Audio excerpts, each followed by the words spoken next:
Продължаваме с следващата лекция, в която ще покажа как от тази изтъклена пръчка, ползвайки една дентална пръчка, която е потопена в дръвкителна паста, задължително след като сме потопили в дръвкителна паста, ние трябва да изсушим, да изравним температурата на двете, на стъклената пръчка и на металната пръчка, и тогава можем да започнем да набираме стъкломаса върху нея.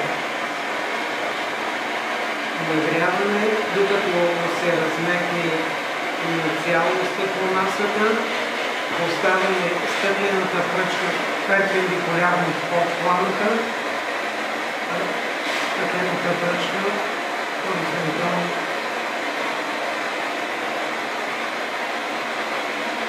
стояваме и започваме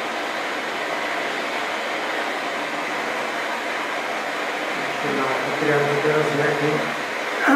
Трябва да е много добре размекнато, за да можем да споим стъклото с пръчка.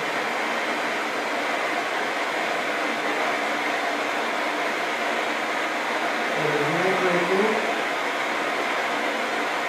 края на пламъка нагрява и размеква стъкломасата, която ние нанасяме върху металната пръчка.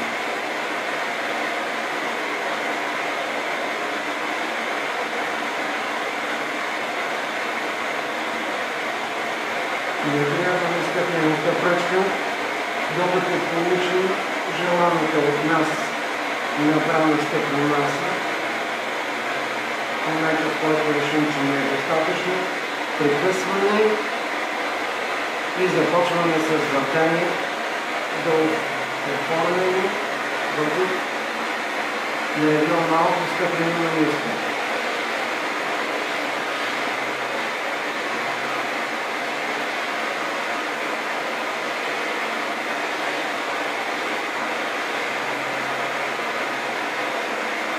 Равномерното въртене постоянно може да бъде напред и назад или само напред и задължително вътре в пламъка, равномерно, за да оформя набраната стъкломаса в бутилна листа. След като сме получили желаната форма, започваме лекото разгряване, темперирайки на върха на пламъка.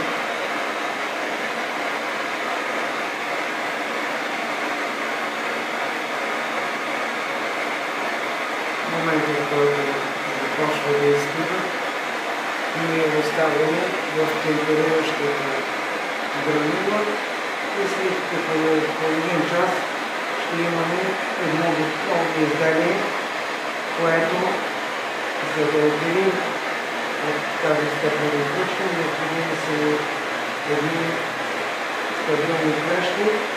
Завъртайки, ние разрушаваме графитовия прах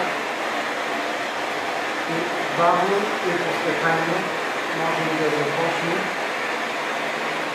да изваждаме изпълненото и готово изделие.